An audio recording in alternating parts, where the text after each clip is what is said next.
chaque rue sa spécialité.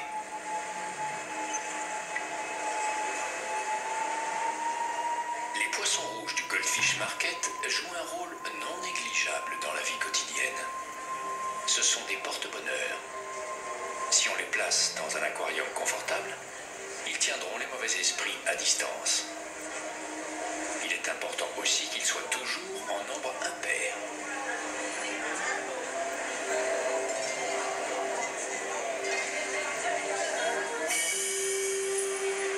Au marché du jade, la fameuse pierre se décline sous toutes les formes. Elle est censée protéger ceux qui la portent.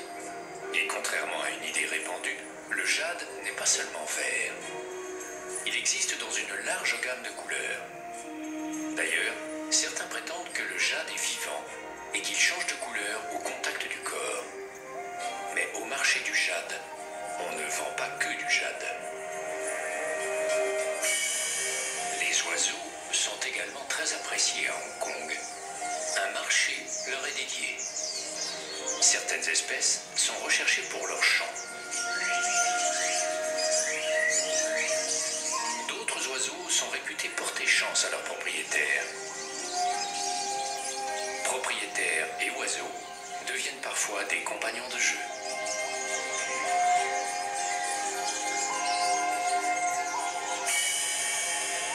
Le marché aux fleurs rappelle le climat subtropical de Hong Kong. Les espèces végétales y adoptent des formes originales, au point que les plantes entretiennent parfois la confusion entre monde végétal et monde animal. Et la nature prend plaisir à brouiller les pistes. Formes et couleurs sont souvent inattendues.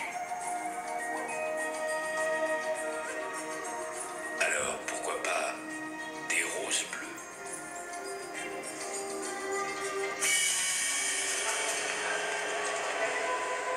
À Hong Kong, la notion de marché s'est considérablement élargie. Les malls, les centres commerciaux se sont multipliés. Ils renvoient aux consommateurs leur propre image. Ils reflètent le rêve de chacun d'être star.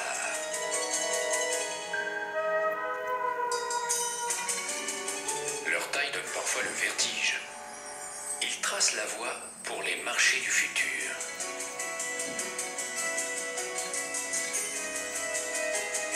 Mais il reste des commerces hors du temps.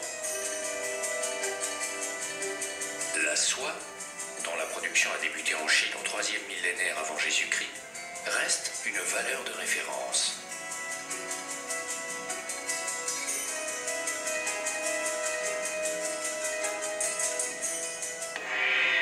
Sur l'île de Hong Kong bat le cœur de la ville, Central, le quartier de la finance et des affaires.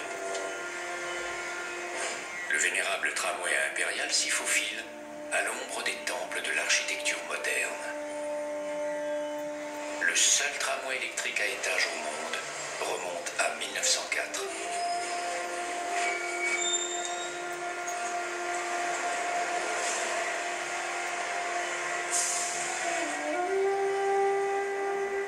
L'ancien et le moderne cohabitent également dans l'architecture.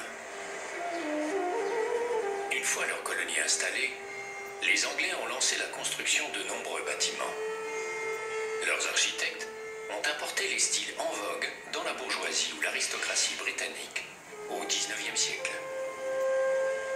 Les îlots de verdure ont par miracle survécu dans une ville où la moindre parcelle de terrain est convoitée.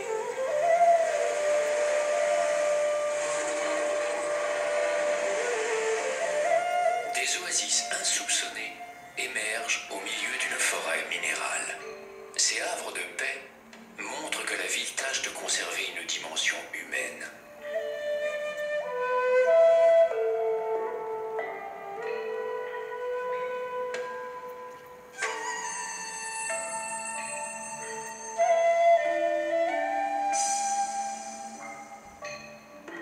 Le Hong Kong Park occupe une dizaine d'hectares au milieu de Central. Rien ne perturbe les habitués des lieux. Les oiseaux tropicaux jouent les vedettes face aux objectifs des photographes.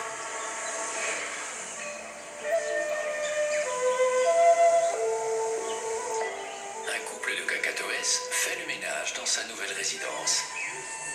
Les oiseaux aussi